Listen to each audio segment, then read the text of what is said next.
Class 12 will start with the new chapter that is polymers, और ये एक important chapter है, इसमें से भी क्वेश्चंस आते हैं। देखो कोई भी चैप्टर में इग्नोर, तो we don't have to ignore any of the chapter, that's very important and you should understand about this new chapter, it's a new concept for you all.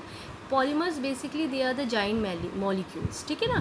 तो थोड़ा सा ये है कि these are giant molecules which have very high molecular masses, right? This is the point of polymers. ये definition नहीं है, it's just a general idea which I am telling you.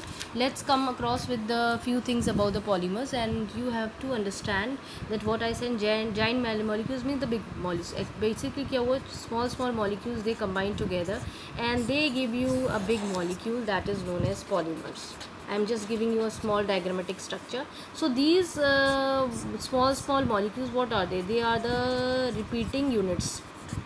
This thing you have to understand. And what does these repeating units known as? They are known as monomers. Monomers. So these particular repeating units, these monomers, which we call them as monomers, they can be same or they can be dissimilar.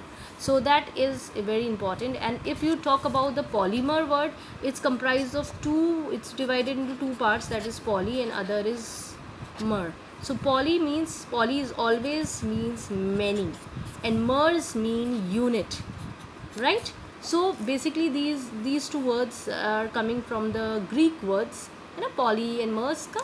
So what you got the concept of polymers, that these substances, ठीक है ना, ये chemical substances हैं और large molecules होते हैं, and these large molecules basically polymers, and these are basically formed by the repeating units. And what are these repeating units?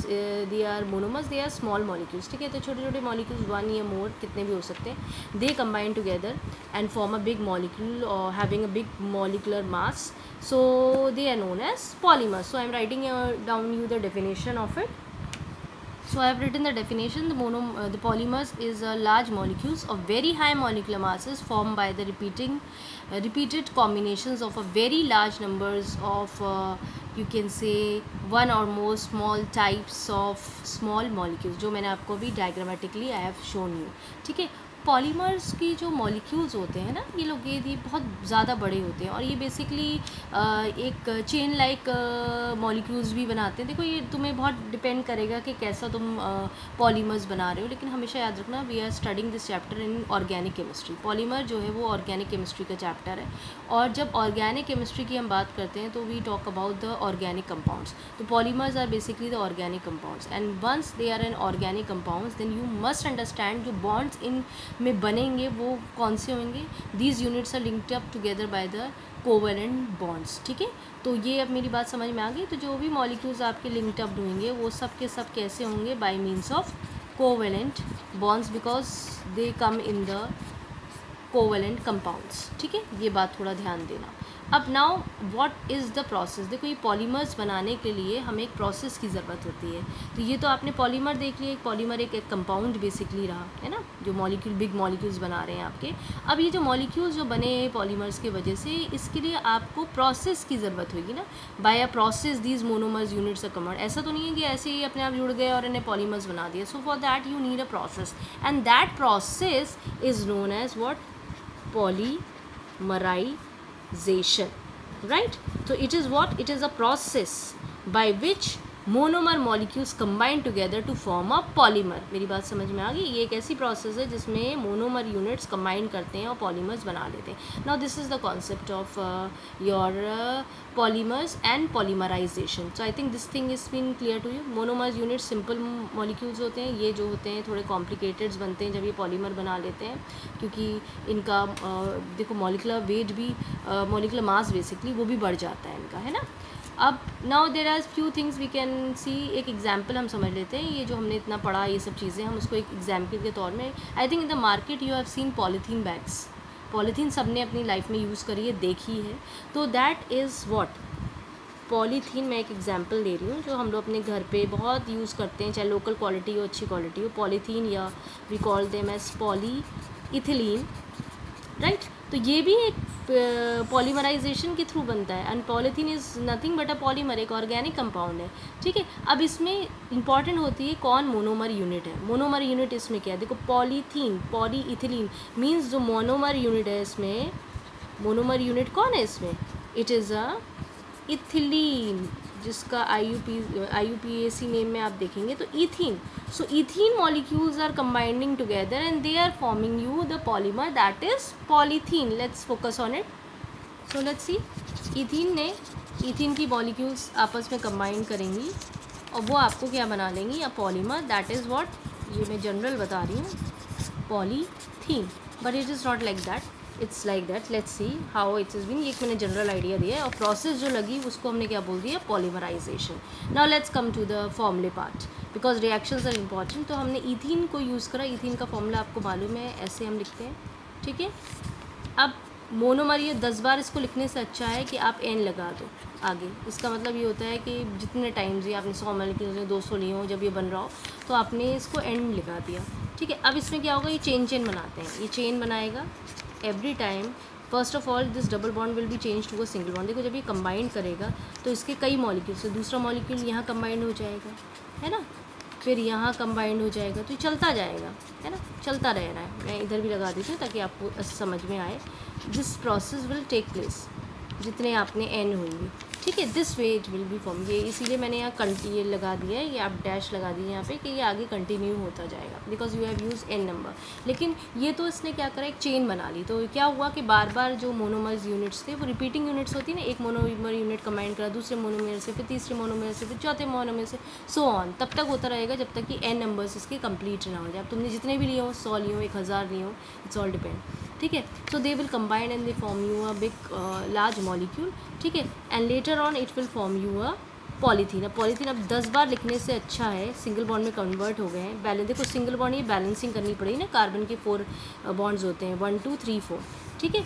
अब इसको हम इंस्टेड 10 बार लिखने से अच्छा फिर एन लिखें, तो यहाँ पे हम इस तरह से एन लिख देते हैं। तो स्टार्टिंग हमने कैसे करी थी, डबल बॉन्ड के साथ, अब हम सिंगल बॉन्ड में कर रहे हैं। कार्बन की 4 वैलेंसी सेटिस्फाइड होनी चाहिए। तो ये क्या बन गया आपका polymer, and what type of what is the name of it, polythene. I think this much is clear to you. So I think this concept is clear to you all, how the polymers are formed, what process is being used, and what are polymers, what are monomer units, ठीक है। ये एक general idea है जो हमें polymers के बारे में हमें पता चलता है। डिटेल में हम बहुत सारे ऐसे पॉलीमर्स बनाएंगे, मैंने एक जनरल आपको लिया है। Now let's talk about the classifications of polymers. तो फर्स्ट क्लासिफिकेशन जो पॉलीमर्स की जो डिसाइड होती है on the basis of monomer units, ठीक है, कि आपने मोनोमर्स यूनिट्स कैसे लिए रखे हैं, मोनोमर्स यूनिट्स आप कैसे ले रहे हो, ठीक है। तो उसके बेसिस पे जो पॉलीमर्स होते हैं वो दो टाइप में होते हैं। एक होता है मोनोपॉलीमर्स, होमोपॉलीमर सॉरी, और सेकंड है आपका copolymers. Now let's come on these 2 points. देखो, होमो का मतलब हमेशा याद रखना सेम होता है, when the monomer units are same. जो अभी हमने यहाँ देखा था ये एग्जाम्पल, ये आपका होमोपॉलीमर्स के केस में आता है, ठीक है। होमोपॉलीमर्स में ये होगा कि जो मोनोमर यूनिट है वो आपकी सेम है। देखो कई बार फर्स्ट मोनोमर यूनिट फिर दूसरी, फिर तीसरी, चौथी, सो ऑन, जब तक कि एन नंबर्स पूरे ना हो जाते हैं, तो ये कंडीशन हो जाती है कि मोनोमर आपके सेम रहें। So that is the case of homopolymers. तो एक एग्जाम्पल हमने इसमें देखा ही हुआ है पॉलीथीन। इसमें बहुत से ऐसे होते हैं जहाँ पे पॉली वर्ड्स के आ जाएँ, जैसे कि PVC है, ये सब डिटेल हम पढ़ेंगे, अभी हम शॉर्टकट ही लिख रहे हैं इनका। PVC है, पॉलीथीन हमने लिख दिया है, PAN है ना, पॉलीथीन भी लिख लो। मुझे लगता है तुम्हें समझ में आ गया होगा because I have shown you this diagram earlier, we have discuss with the reaction part. So monomer units were same.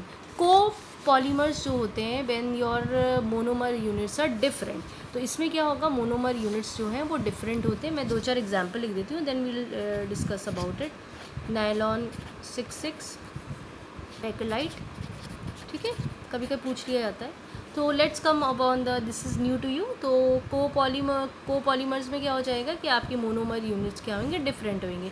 भाई 2 से भी बन सकता है, 2 मोनोमर यूनिट से बन के बना हो या 3 से बना हो, तो वो डिपेंड करेगा कि आप कैसा मोनोमर यूनिट से ना आप यूज़ कर रहे हो। ठीक है। तो ये थोड़ा ध्यान दे के चलना, क्योंकि देखो अभी मैं फिर रिएक्शन करूँगी, मुझे आगे डिटेलिंग में बताना है, लेकिन फिर भी मैं अगर तुम चाहो तो मैं तुम्हें नायलॉन 66 का बता देती हूँ। नायलॉन 66 में हम जनरल ले रहे हैं, we are not focusing on the reaction part हो गया। सो इन नायलॉन 66 को हम एक ले लेते हैं। क्यों मैंने इसको पॉलीमर्स में रखा है, ठीक है, क्योंकि इसमें दोनों मोनोमर्स, इसमें दो मोनोमर यूनिट्स हैं, दोनों मोनोमर यूनिट्स डिफरेंट हैं। एक होता है इसमें एडिपिक एसिड, फॉर्मूला मैं नहीं लिख रही हूँ, फिर कह रही हूँ डिटेल में समझाऊंगी। एडिपिक एसिड होता है, और दूसरा मोनोमर इसमें जो होता है वो होता है hexamethylenediamine. I think this much is clear to you. क्यों मैंने कहा यहाँ पे क्या हुआ, जैसे हमने पॉलीथीन देखा तो एक ही मोनोमर यूनिट था, दैट वाज ईथीन। तो आपने बार बार ईथीन के मॉलिक्यूल्स को जोड़ते गए और आपने बना लिया। लेकिन यहाँ पे क्या हुआ, दो हैं इसमें मोनोमर यूनिट्स, 2 मोनोमर यूनिट्स हैं, and both the monomer units are different, ठीक है। एक एडिपिक एसिड है और एक दूसरा क्या है, हेक्सामिथिलीन डाइअमीन। तो ये कंडीशन क्या हो जाती है, कोपॉलीमर्स की हो जाती है। Now let's come to the next part of classification. Now we will see that how we can classify the polymers on the basis of their sources. Now the next classes on the basis of sources, natural polymers होते हैं, semi synthetic polymers होते हैं, synthetic polymers. I think now you are quite grown up girls and you can understand the meanings of these words. Natural क्या कह रहे हैं, synthetic क्या कह रहे हैं. Let's come one by one to them. Natural polymers वो polymers होते हैं that are obtained from natural sources, means plants, animals, right? तो ये polymers जो होते हैं वो आपके natural polymers होते हैं, जैसे कि आपका wood है, वुड भी क्या है, एक पॉलीमर है, ठीक है। सिल्क है, सिल्क क्या है आपका, पॉलीमर है। प्रोटीन आप यूज़ कर रहे हो, वो क्या है, पॉलीमर है। सेलुलोज आप यूज़ कर रहे हो, what are they are polymers. तो दे आर नेचुरली, भाई वुड तुम्हें कुछ तो करना नहीं, अपने आप कुदरती मिलता है, सिल्क सिल्कवॉर्म से मिलता है। So I think these things are clear to you. So they are naturally occurring polymers and they occur from natural sources, चाहे प्लांट हो या एनिमल्स हो। अब सिंथेटिक पहले पढ़ लो, तब सेमी सिंथेटिक समझ में आएगा। Synthetic means these are synthesize in the labs और इन द इंडस्ट्रियल पार्ट्स, ठीक है। और इसमें आप सिंपल मॉलिक्यूल्स लेते हो, जैसे अभी आपने क्या करा, पॉलीथीन बनाया ना। पॉलीथीन आपने कहाँ से बनाया, पॉलीथीन आपने बनाया लैब में। अभी आपने देखा था ना, ईथीन से हमने पॉलीथीन बनाया, तो that is mean the polymer that is synthesize from the simple molecules are synthetic polymers, ठीक है। तो फिर वही वाली बातें आप इसमें लिख लीजिए, जैसे पीवीसी हो गया आपका, ठीक है, पॉलीथीन हो गया, polythene is there, right. Then you have then we have your nylon 66। इसमें देखो सब आ जाएंगे। अब ये डिपेंड नहीं करता है, होमोपॉलीमर्स ले लो या कोपॉलीमर्स ले लो, वो सब भी लिख सकते हो, क्योंकि वो आप लैब में सिंथेसाइज कर रहे हो। सेमी सिंथेटिक पॉलीमर्स जो होता है, इन दोनों के बीच के हैं समझो। मतलब बेसिकली क्या होते हैं नेचुरल पॉलीमर्स हैं, लेकिन उन नेचुरल पॉलीमर्स को आप केमिकल प्रोसेस से आप मॉडिफाइड करते हो, तब उसको आप है ना पॉलीमर बनाते हो। ये चीज़ होती है सेमी। अब देखो कॉमन सेंस लगाओ, अगर हम बार बार वुड्स को, पेड़ों को काटते चले, है ना, या सिल्क पुराना अगर आपको मालूम है कॉन्सेप्ट कि सिल्क जो है वो कुकून को मार के तब सिल्क निकाला जाता है। लेकिन आजकल हम एक सेरिकल्चर का कॉन्सेप्ट पढ़ते हैं, बायोलॉजी में तुमने पढ़ा होगा, जहाँ पे हम लोग सिल्क को मारते नहीं, लेकिन कुकून को मारते नहीं, लेकिन सिल्क निकाल लेते हैं, उसको मॉडिफाइड कर देते हैं, है ना। तो वही कंडीशन है कि सिंथेटिक जो सेमी सिंथेटिक पॉलीमर्स होते हैं, बेसिकली जो नेचुरल पॉलीमर्स होते हैं, उन्हीं को हम केमिकल रिएक्शंस या केमिकल प्रोसेस में अप्लाइड करते हैं और उसको थोड़ा मॉडिफाइड कर देते हैं, है ना। वो हम पॉलीमर्स को हम यूज़ करते हैं। वेल्केनाइज्ड जो रबर है उसमें बेस्ट एग्जांपल है, ये भी हम पढ़ेंगे, ये मैं इसीलिए लिख रही हूँ, बाकी क्योंकि ये हमारे कोर्स में है तो इसकी डिटेलिंग हमें ईडी लिख लेना, और रबर, ठीक है। So this is the point which we can see and learn. Now let's focus on the next classification. Now the next classification on the basis of structures. Structures के basis पे आप design करोगे कि polymers कितने तरीके के हैं। तो there are 3 types. First category is linear polymer, then branch polymer, then cross-linked polymer. Let's focus one by one. ये important है, बोर्ड में आ भी चुके हैं ये सब चीज़ें. So let's focus on it. The first is linear. As a word you are understand. Linear means long chain बनाते हैं ये लोग, ठीक है. They form long straight chain. तो हम पहला वाला ले रहे हैं linear को. मैं बार बार पॉलीमर्स नहीं लिख रही। तो बेसिकली क्या होता है कि लीनियर स्ट्रक्चर्स बनाते हैं, कैसे भी बना सकते हैं। देखो बेटा, ऐसे बना सकते हैं, ये लीनियर होता है, इवन दिस वे, कोई इशू नहीं है। So this is the linear point. इसमें क्या होता है, जो मोनोमर यूनिट्स होते हैं, देखो जुड़ना पॉलीमर का जो मेन बेस है that is the monomer units. So monomer units are link together as a long chain, long straight chain, क्योंकि कार्बन है ना, तो कार्बन तो जैसे चाहे तुम्हें मालूम है वो जुड़ सकता है। तो इसमें ये पॉलीमर्स कब फॉर्म होते हैं, जब मोनोमर्स जो कॉन्स्टिट्यूएंट्स आपके मोनोमर्स होते हैं, monomeric units are joined together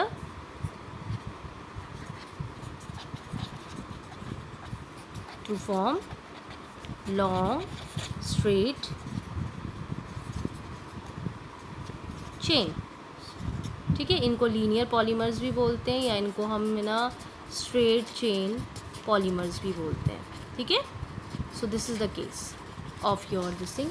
now ये देखो स्ट्रेट चेन कंपाउंड्स होते हैं, स्ट्रेट चेन है ये लोग, तो इनमें थोड़ा सा ध्यान देने वाली बात होती है। लीनियर्स में इनकी ये ना ये बहुत पास जुड़े होते हैं। देखो एक मोनोमर यूनिट, दूसरा मोनोमर, तीसरा, इस तरह से जुड़े होंगे कि देखो कितने क्लियर है और नियर बाय हैं एक दूसरे के। तो इस वजह से क्या हो जाता है, जब इतने पास होते हैं तो इसमें तुम्हें कुछ चीज़ें ध्यान देने वाली बात है। इनकी डेंसिटी हाई होती है, they have high densities, right, high tensile strength, they have high melting points. ठीक है, ये सब चीज़ें थोड़ा सा ध्यान देने वाली बातें हैं इसमें, so that you can understand. ठीक, अब इसमें कुछ चीज़ें जो आपको ध्यान देनी है। अब एग्जाम्पल कौन सा लिखें, एग्जाम्पल बहुत ज़्यादा इंपॉर्टेंट है। तो इसमें है आपके एग्जाम्पल में पॉलीथीन होती है आपकी, ठीक है, फिर आपका है पीवीसी है, नायलॉन्स हैं, पॉलीएस्टर्स हैं, ये सब इसमें आ जाते हैं example. Now let's come to the next part of it, that is your branched chain polymer. ठीक है, now let's come to the branch chain polymer. तो इस पर अगर हम ध्यान देते हैं तो ये बेसिकली क्या, इसको ध्यान से समझो। ये स्ट्रेट चेन थी पॉलीमर, इसमें क्या हो जाए, ब्रांचेस निकल जाए।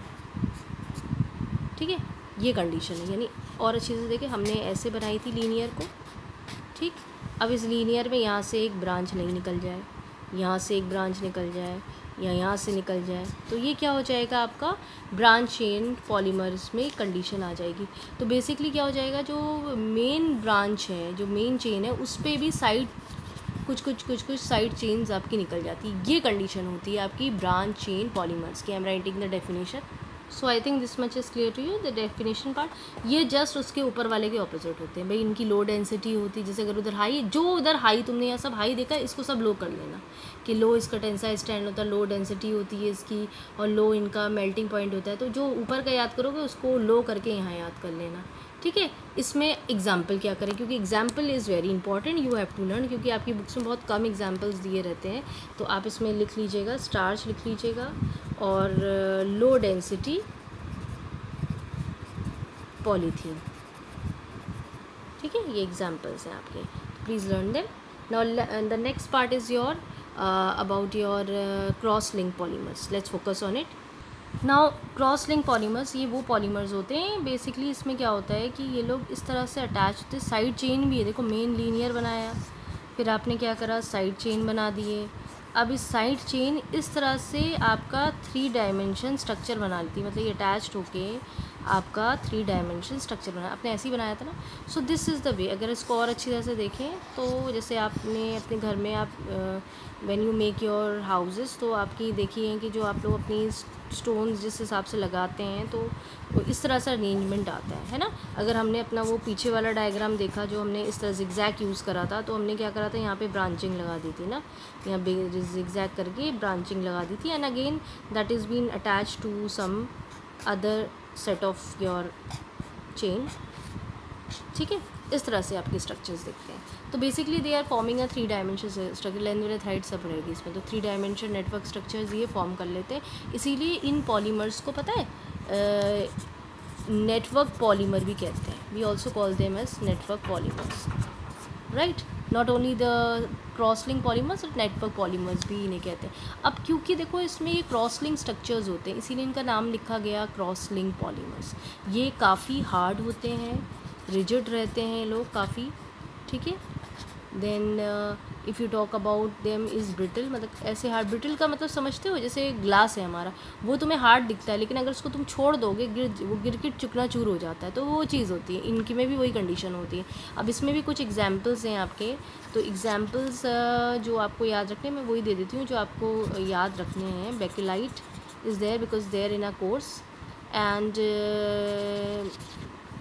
मैलानामीन, formaldehyde. Later on will discuss all these things. तो ये एग्जाम्पल्स हैं हमारी जो क्रॉस लिंक में आता है। अब जो नेक्स्ट पोर्शन हम क्लासिफिकेशन लर्न करेंगे on the basis of molecular forces.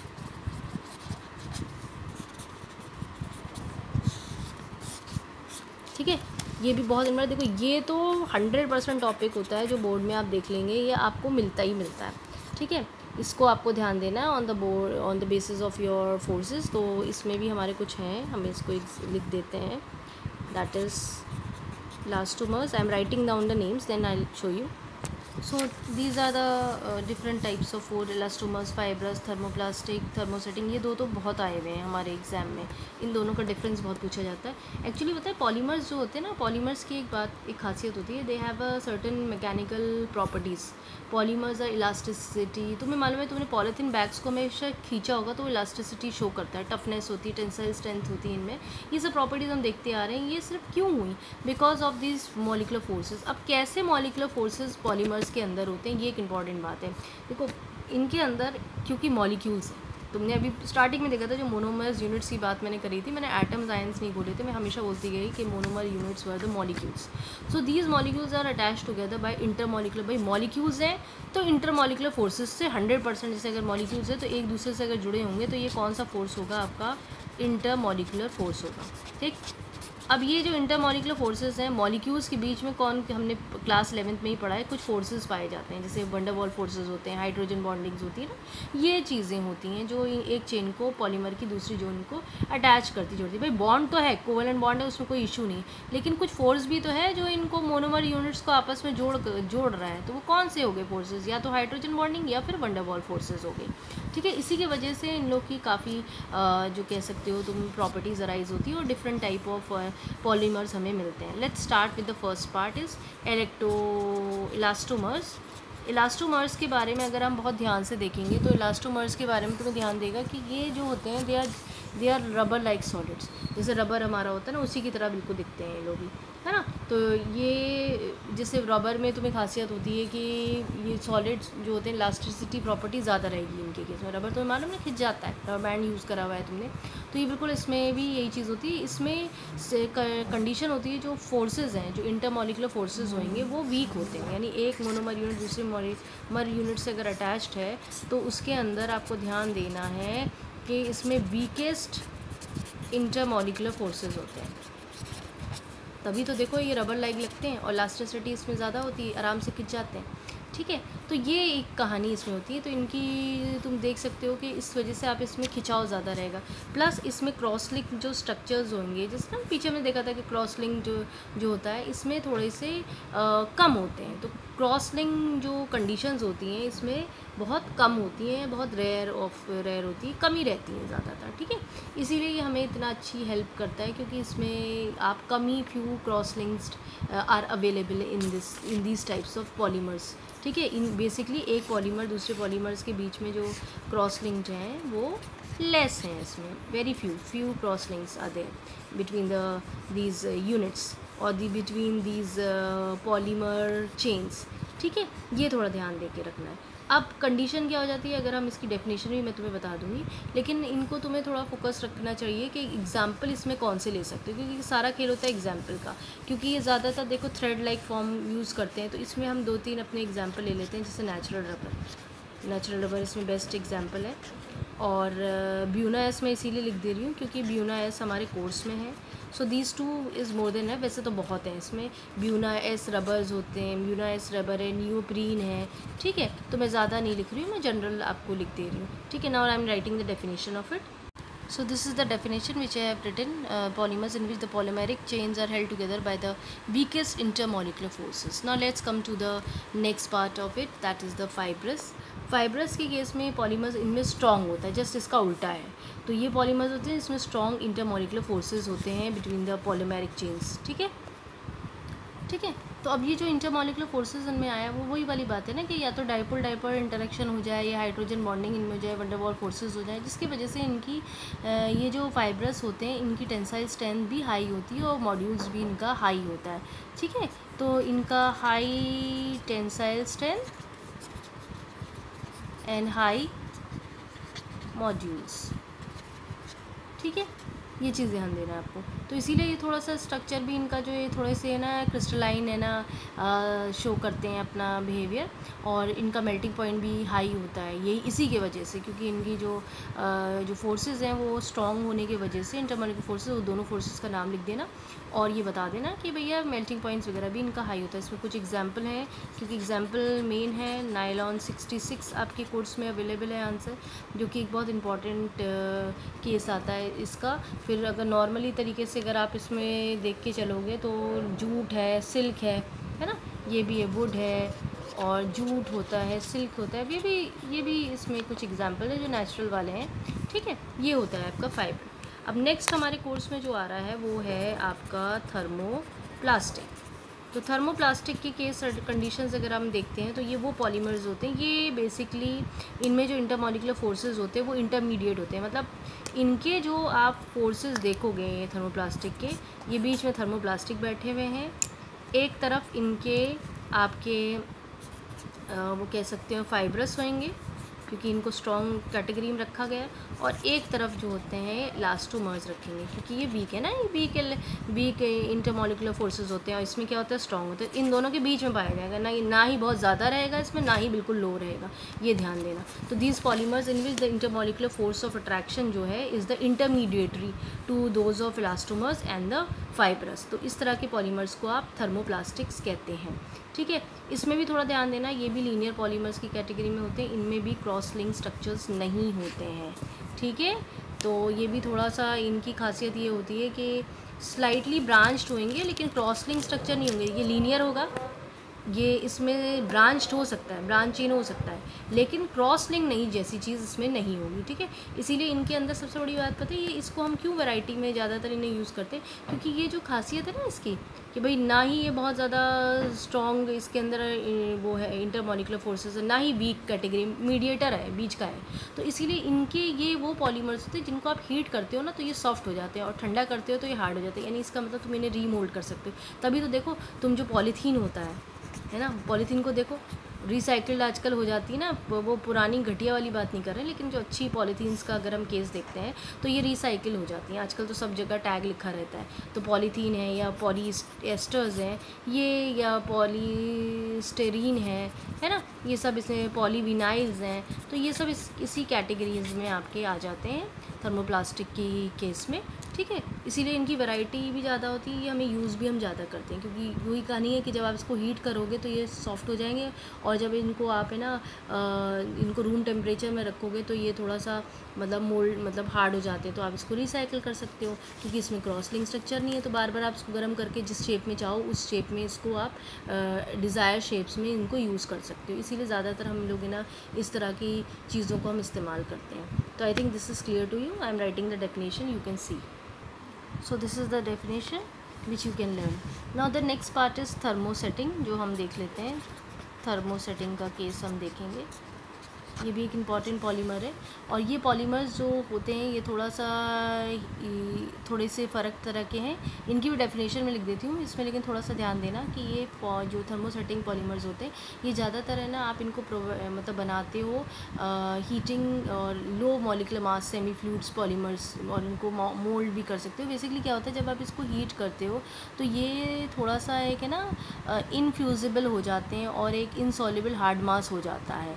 ठीक है, अब इसको और अच्छे से समझने का मतलब ये होता है कि जैसे तुमने क्या करा कि तुमने ये जब तुम बेसिकली ना, क्योंकि इनके अंदर है ना कुछ हद तक क्रॉस लिंक स्ट्रक्चर्स पाए जाते हैं और ब्रांच पॉलीमर्स भी आते हैं, तो जब तुम इनको हीट करते हो ना या किसी केमिकल चेंज में अप्लाई कर रहे हो या इनको तुम हीट कर रहे हो, तो ये क्या करते हैं, जब ये ठंडे होंगे ना तो ये परमानेंटली हार्ड हो जाते हैं और रिजिड हो जाते हैं इन फ्लो, और यहाँ तक कि ये ना कूलिंग, ये बेसिकली तभी है ना, जब ठंडा करोगे तो हार्ड हो जाएंगे, रिजिड हो जाएंगे और इनफ्लूजिबल ऑन कूलिंग हो जाते हैं, तो इसीलिए they undergoes degradation on heating and are not reusable. तो इस तरह की जैसे लोकल प्लास्टिक्स होती है ना, जो आप उनको है ना रिसाइकिल नहीं कर सकते, एक बार वो हार्ड हो जाएंगे तो वो जल के आपके है ना बिल्कुल एक हार्ड बना लेते हैं मॉलिक्यूल, और वो जो होता है उसको आप उसको इस्तेमाल नहीं करते। पॉलीथीन नहीं हो, जो लोकल वाली पॉलीथीन होती है, जब आप उसको जलाते हो तो वो बिल्कुल, आपने कभी जला के देखना, बिल्कुल टाइट हो जाती है, उसको आप रिसाइकिल नहीं कर पाते हो, तभी लोग उसे लेते नहीं हैं और यूज़ नहीं करते, वो बैन हो जाती है।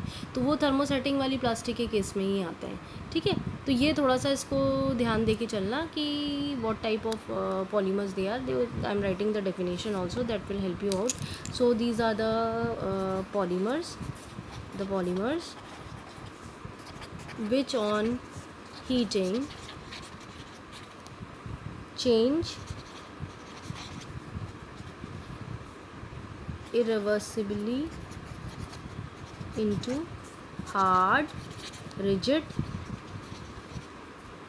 and infusible मटेरियल, है ना। अब तो समझ में आ ही गया होगा कि क्या है इसका मतलब, क्या हो गया। मैंने पूरा डिटेल इसमें बता ही दिया है, क्योंकि इसमें देखो 3 डायमेंशन ये स्ट्रक्चर बनाते हैं, जिसकी वजह से ये हार्ड हो जाते हैं, और जब तुम हीट करते हो तो ये और टाइट हो जाते हैं। जैसे मैंने तुम्हें पॉलीथीन का एग्जांपल बताया कि वो और हार्ड, मतलब सॉफ्ट होना चाहिए लेकिन वो सॉफ्ट नहीं होते हैं और हार्ड हो जाते हैं, और उसको तुम दोबारा उसको रीप्रोसेस नहीं कर सकते, उसको इस्तेमाल नहीं कर सकते हो, ठीक है। तो ये चीज़ें थोड़ा है, लेकिन तुम अपने कोर्स के में ध्यान देना। जैसे बैकेलाइट है आपका, आप जो फिनॉल फॉर्मल्डिहाइड है, इन सब एग्जांपल्स को आप इसमें ले सकते हो, ठीक है।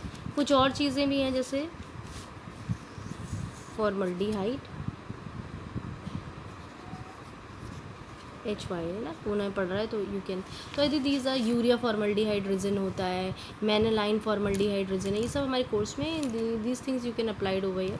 कुछ 1-2 चीज़ें जो हम अरेंजमेंट है, कभी कभी बोर्ड में आ जाता है कि इंटर मॉलिक्यूलर फोर्सेस के हिसाब से इन्हें अरेंज करिए, तो वो भी आप देख लीजिए। This way you can arrange them in their various bases of intermolecular forces, कि कौन पहले आया, किसकी क्या ज़्यादा है, तो उस बेसिस पे आप इनको अरेंज कर सकते हैं। देखो मैं I am again telling you, this is an important question, because thermoplastic और थर्मोसेटिंग में बोर्ड में कई बार ये क्वेश्चन आया हुआ है। So please don't ignore it and please learn these 2 parts, तो आपको एक ईजी वे रहेगा समझने। देखो अभी इसमें और भी हैं, मोड्स भी हैं, दूसरे भी हैं, वो मैं नेक्स्ट वीडियो जो बनाऊँगी तो उसमें डालूँगी, क्योंकि आप ये इतना लर्न करिए तो नेक्स्ट वीडियो में हम अब बाकी पोर्शन करते हैं, ठीक है।